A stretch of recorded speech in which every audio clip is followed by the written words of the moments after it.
sa bad traits ng iba, hindi na natin hina-highlight, hindi na natin masyado binibigyan ng ano yun, ika nga. Kasi minsan yung nakikita na mas tinitignan natin yung pangit, kung naalala niyo po ito, 'pag lagi nating nakikita yung pangit sa ating kapwa, palatandaan yun na may pangit sa ating puso. Kaya nga kung pinagdarasal natin na makita natin na kahit meron siyang mga kakahinaan, kahit kahit ika nga abusive yung kanyang behavior, may pagsisikap na makita yung other side of the coin, ika nga, yung the good part. Alam ko mahirap yun kasi, binabanggit ko po sa inyo yung kapatid kong bunso, yan, meron siyang financial problem. Last week, sabi ko, "Magsimula ka ulit magtinda, sayang yung puwesto mo." Sabi niya, "Kuya, wala akong ganito." "Sige, tutulungan kita. Isa lang ang pangako mo sa'kin, huwag ka na mag-o-online game. Yun lang ang promise mo sa'kin. Kasi dun ka na babaon. "Oh, kuya, tulungan mo lang ako, promise." Okey, tinulungan ko, binigay ko yung pera sa kanya. Kahapon paalis po ako, isang araw po ng Friday, paalis ako.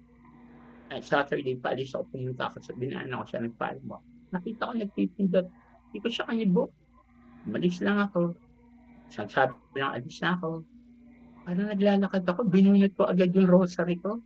Bakit ko binunot yung rosary ko? Kasi at ko hindi siya, nasaktan ba ako? Oo. Nainis ba ako? Oo. Napikon ba ako? Oo. Hindi naman po ako bako, na gusto ko rin sabihin siya, "Sinabihan na kita, tinulungan na nga kita, nangako ka, hindi ka rin pala tumitigil." Ang dami kong gusto kong sabihin, pero kaya ko binunot yung rosary ko, sabi ko, "Mama Mary, you are full of grace. I need grace." Ubos, eh. Nagpe-pray ako ng rosary kasi bakit ako kay Mama Mary tumakbo? Kasi kailangan ko yung grace na ng mahalin si Pedro, yung naghango sa anak niya, si Judas. Hindi mag-react. Gusto ko mag-react, gusto ko mag-text, gusto ko mag-message. Ang dami kong naiisip na gawin para sabihin sa kanya. Pero sabi ko, magpe-pray muna ako, Mama Mary, tulungan mo muna ako. Baka kasi kung ngayon ako magsasalita, baka masakit yung lumabas sa bibig ko, imbis na magkaintindihan kami, masaktan ko pa yung kapatid ko. Hindi ko po sinasabi, hindi ko siya pagsasabihan. Pero nagdarasal ako para maramdaman niya, more than doon sa inis ko, ang maramdaman niya, pagmamahal ng Diyos. Hindi ang trabaho ko kasi mahalin, tanggapin, ipanalangin, yung pagbabago talagang isusuko ko yun sa Diyos, eh. Hindi ko naman siya kayang pilitin, kahit sakalin ko yun, eh, kung ayaw niya, ayaw niya, eh.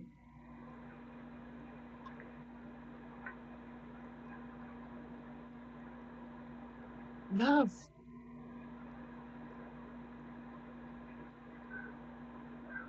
is fighting for the place of Jesus in your heart, ilagay mo yun sa puso mo, "Lord, baka nga alis dito kasi ikaw." God is love, eh. If Jesus is in your heart, di yun yung dun tayo humuhugot ng lakas to understand what is difficult to understand, to accept what is unacceptable, to love, yes, what is unlovable. That is the challenge for us. At hindi po yun natatapos, hindi po yun tumitigil. Kaya hindi tayo pwede tumigil dito, eh. Kasi yung laban na mahalin, mahal na nga natin sila, eh, kaso nasasaktan nila tayo. Yung sa kagustuhan nating mapabuti sila, kailangan ako, isa lang gusto ko, "Lord, tulungan mo akong ilagay ka sa sitwasyong ito. Wag kang pumayag, mauna akong magsalita. Hawakan mo ako." Kung babasahin natin sa 1 Corinthians, sabi ni Saint Paul, "Love is patient, love is kind." But there are situations where our patience is being Sinubukan? tested. Kaya nga sinusubukan. Ayaw mo nang magalit, ayaw mo na kumbaga, Lord gusto ko na lang para wala na lang away. And yet, your love is being tested. Naalala ko yung anak ko nung sinabi ko sa kanya na kahit ano gawin mo, mahal ka, talagang sinubukan niya kung totoo yun. Nagmamatigas, nagdadabog, talagang sabi ko sa kanya, kahit kinakausap ko siya, ah, as much as possible, pinipilit kong di sumigaw kahit pikon na pikon. But tested. Kasi hindi ko naman pwedeng sabihin, mahal ko siya kung mabait lang siya. Sa panahong mabait siya, doon ko lang siya mahal. Sabi nga ni Jesus, di ba, kung ang minamahal mo lang yung nagmamahal sa'yo at mabait ka dun sa mga taong mabait sa'yo, level lang ng pagano yan. Hindi pa yan level ng Kristiyano. Pagano lang, ginagawa rin yan ng mga pagano, ginagawa rin yan ng mga makasalanan. Alin, minamahal yung mga nagmamahal sa kanila, mabait dun sa mga mabait. Hindi pa level ng Kristiyano. Ano yung level ng Kristiyano? Yung hindi mo na matanggap. Yung nahirapan ka lang magpatawad. Nahirapan ka na tanggapin. And yet, you still choose, pinipili, you still choose to put Jesus in the situation. We remain in Jesus so that Jesus will act on the situation. Love, sabi ni Saint Paul, love is not envious, love is not boastful, love is not proud. Pero mayabang, hindi mapagpataas, hindi nagmamagaling. Sa totoo lang po, dito po sa aking kapatid, pag pinagsasabihan niya, eh, ano man ang hirap sa'yo kuya, bot ka kasi mabait ka kasi ganit yan. Lagi meron siyang defense mechanism. Di ko lang po alam kung nararanasan niya. O kaya yung sa pag nagkamali ako, ayan, lalaplak-laplak at tignan mo ganyan. May mga ganong birada sa akin na talagang ulitin ko po yung action. Kaya ako kinuha yung rosary kasi hindi ko po kaya yung laban. Hindi po ako nagmamalaki na, hindi, kaya kong pigilin siya. Hindi po. I know my limitations. I know my weakness. And I know my power is in prayer. The only way I can love her is when I begin to pray for myself, Lord. Tulungan mo akong mahalin siya, tanggapin siya, unawain siya, nang walang sumbatan, nang walang ipapamukha ko yung mga ginagawa niya. Walang ganun doon. Sa 1 Corinthians, love does not keep a record of wrongs. Sabi ng St. Paul yan. When we begin to love, kung yung isa sa bunga ng Holy Spirit ay yung nagiging mapagmahal tayo, hindi na tayo nanunumbat. Hindi na tayo, ikaw naman, ganyan ka lang ng ganyan, paulit-ulit na lang. Hindi, wala. Tinatanggal natin sa language natin yun. Bakit? Nakakasakit eh. Maski nga sa mga magulang, hindi ko talaga ito binabanggit sa mga anak ko. Pinag-aaral kita tapos ganyan ka, hindi ka man lang makalala tumulong. Ay, hindi. Kasi baka isipin nila yung love ko, investment eh. Hindi yung investment eh. Baka magkaroon sila ng idea. Ang tatay ko nag-invest lang. Hindi. Pinag-aaral ko kasi mahal ko sila. Period, hindi ko nga inisip obligasyon ko. Hindi.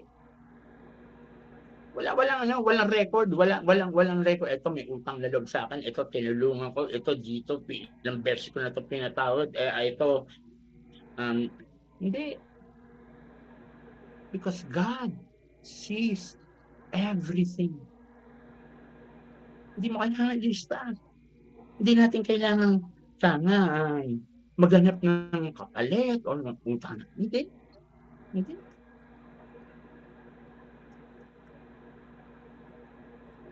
Isang kapatid ko po ito, favorite ko po, dalawa po yung kapitbahay ko kapatid, isang kapatid ko po kasi na stroke. Pero kahit hindi post siya na i-stroke, meron siyang i-send, "Kuya, pupunta yun sa akin, kuya, meron ka ba diyang extra?" Ito, meron naman ba, magkano kailangan mo sasabihin, "Meron ka ba diyang mga 500 o 300 pambibili ko lang ng bigas." Alam mo sa totoo lang, meron akong tinatago na 500, tinatago ko yun for emergency. Sabi ko, "Lord, bakit naman kung kailan ko tiniklop, inilagay ko sa wallet ko, tinago ko para for emergency. Tsaka bakit niya alam na may tinatago ako? Bakit?" Eh, alam ko 'pag lumapit yun, lista na yun, eh, o lista sa tubig yun, eh. Sabi niya, ta's babalik ko na lang, "Sige na, okey lang yan." Bakit ko sinasabing ganyan, eh, kasi alam ko namang hindi na, eh, para wala na lang siyang utang na loob sa akin. Hero ba ako? Hindi po.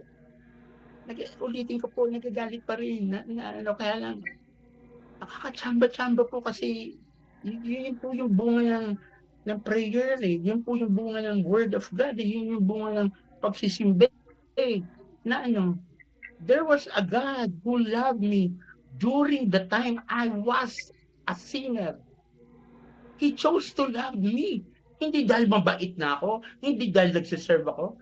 Eh, ang love is imitating Him, putting Him and others first. Putting Him and others first. Unahin. Kasi kung unahin ko yung sarili ko, sisiguraduhin ko po sa inyo, hindi uubra yung mga ginagawa nila.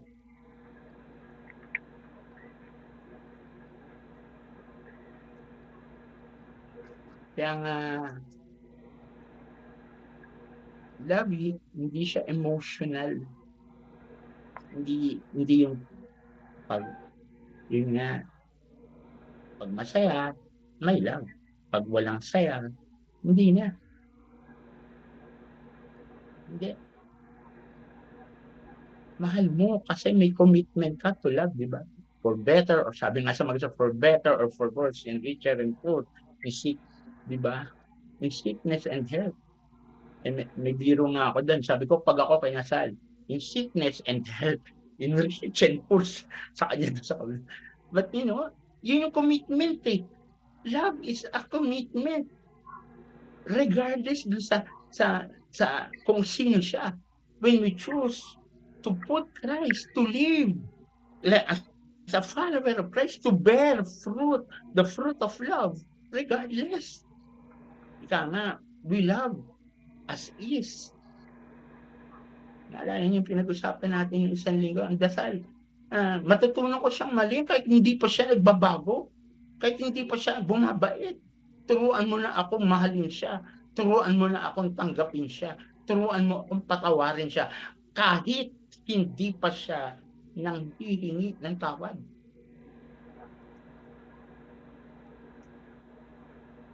Discipleship, eh. Forget about yourself, deny yourself, carry your cross. Ano yung cross? Yung struggle. Yung struggle na ang higit. Eh, may mga taong hirap mahalin, eh.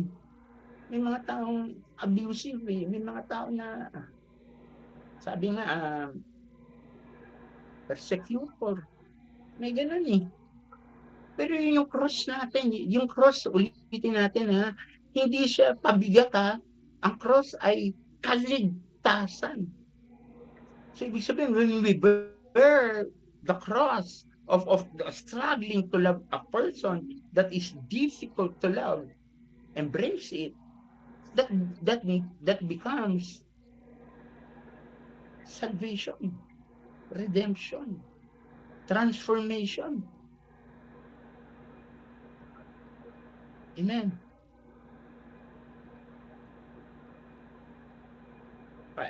Paalala ko lang po, kung naalala niyo yung kapitbahay ko na nandun na siya sa kabilang pintuan, lumayo siya sa kanyang isang pintuan, na may mga umiiyak na bata.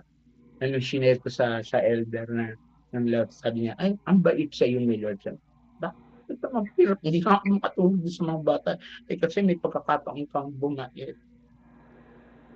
Yung pagkakataon ko na dapat mainis ako, yung pagkakataon ko na dapat magreklamo ako, yung pagkakataon na dapat magsalita ako.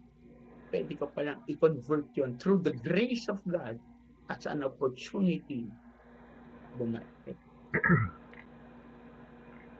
When we see things in the perspective of Christ, the perspective of the Holy Spirit, we begin to see things as an opportunity to love,